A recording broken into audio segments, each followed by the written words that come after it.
अस्सलाम वालेकुम दोस्तों, आज हम आशिक़ रसूल के बारे में एक छोटा वाक़या पेश करना चाहते हैं। हमारे सहाबी हुज़ूर सल्लल्लाहु अलैहि वसल्लम से कितना मोहब्बत करते थे, उनकी दीवानगी कैसी थी, उसका एक छोटा सा मिसाल हम पेश करना चाहते हैं। हज़रत सुहैब जो एक बहुत अमीर सहाबा थे, उनके माँ बाप हुज़ूर सल्लल्लाहु अलैहि वसल्लम से नफ़रत करते थे, लेकिन इनको हुज़ूर सल्लल्लाहु अलैहि वसल्लम से बहुत मोहब्बत थी, इनकी बहुत दीवानगी थी। ये हमेशा चाहते थे कि उनके ही साथ हम हुज़ूर सल्लल्लाहु अलैहि वसल्लम के पास रहें। तो हुज़ूर सल्लल्लाहु अलैहि वसल्लम हिजरत कर चुके थे, तो इन्होंने भी फ़ैसला किया कि हम भी हिजरत करेंगे। मक्का से मदीना जाने के लिए इन्होंने फ़ैसला कर लिया। तो इनका माँ बाप बहुत रोका। जब ये नहीं माने तो इनकी माँ बाप ने इनको धन दौलत हर कुछ से मुताबिक छीन लिया। तो फिर भी इनका दीवानगी ऐसा था, ये बोले चाहे कुछ भी हो जाए हम हिजरत करेंगे। तो जब ये हिजरत के लिए निकलते हैं तो इनके तन्हा बदन खाली हाथ जब निकल रहे थे, इनकी माँ आवाज़ लगाती है, बोलती है कि सुहैब, ये जो कपड़े जो पहने हो ये भी मेरी कमाई का है। तो हज़रत सुहैब क्या करते हैं कि उस कपड़े को भी उतार देते हैं और एक ताँत का कपड़ा, गोनी का कपड़ा पहन के निकल जाते हैं दीवानगी में कि हमको हुजूर के पास जाना है। तो इनका बाप क्या करते हैं कि कुछ गुंडों को पैसा देकर पीछा लगा देते हैं कि रास्ते में इसको खूब मारना पीटना, ताकि ये इसका होश ठिकाने पे आ जाए और ये वापस आ जाए। तो ऐसे ही होता है, रास्ते में जब ये जाते हैं तो गुंडे लोग इनको पकड़ के बहुत मारते हैं, इतना मारते हैं कि पूरा खून से लथपथ हो जाते हैं। एक दिन तक बेहोश रहते हैं। जब होश आती है तो ये उठ के फिर चलना स्टार्ट कर देते हैं। तो गोनी का कपड़ा पहने हैं, कांटा की बटन लगाए हुए हैं और पूरा खून से लथपथ घायल दीवानगी की तरह चलते जा रहे हैं कि हमको हुजूर सल्लल्लाहु अलैहि वसल्लम के पास जाना है। तो मक्का से मदीना 450 किलोमीटर की दूरी है, जो पैदल ही सफ़र पे निकल चुके हैं।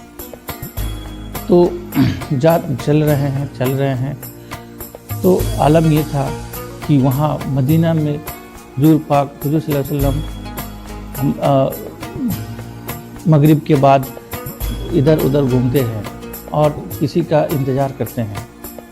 तो इस आलम को देखकर कुछ सहाबी लोग पूछते हैं कि या आका, या सल्लल्लाहु अलैहि वसल्लम, आप किनका इंतज़ार कर रहे हैं?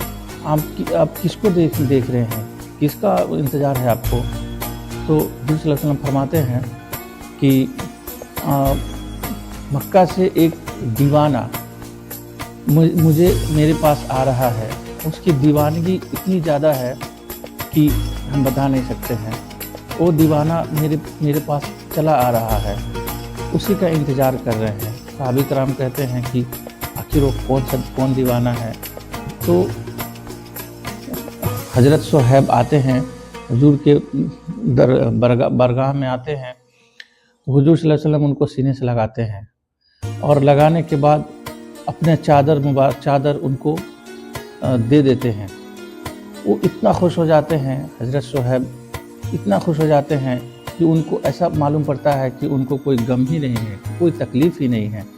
और कहते हैं कि दोस्तों, हमें हुजूर सल्लल्लाहु अलैहि वसल्लम ने जो चादर दे दिया है, हमें तो किसी तरह का कोई परवाह नहीं है, किसी गम का कोई हमको शिकवा नहीं है। जब हुजूर सल्लल्लाहु अलैहि वसल्लम उनको गले से लगाते हैं तो बोलते हैं कि लोगों को माँ बाप गले से लगाते हैं, प्यार करते हैं, जिसका कोई नहीं है उनका तो हुजूर सल्लल्लाहु अलैहि वसल्लम है, हमारे आका है, हमारे रसूल है। और उनके बारगाह में वो चले जाते हैं। और हज़रत सुहैब एक वसीयत करके जाते हैं कि अगर हम मरेंगे, अगर हम वफ़ात पाएंगे, इंतकाल करेंगे, تو یہ چادر میں ہی ہمارے لپیٹا جائے.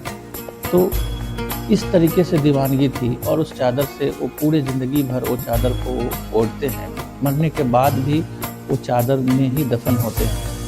تو ہم یہ کہنا چاہتے ہیں کہ نوجوانوں، آج کے زمانے میں لوگ حضور صلی اللہ علیہ وسلم کی جو یہ دیوانگی ہے اتنا کر پانا بہت مشکل ہے، اور ہمارے صحابہ کرام کی زندگی پڑھنا بہت ضروری ہے، کیونکہ ان کی زندگی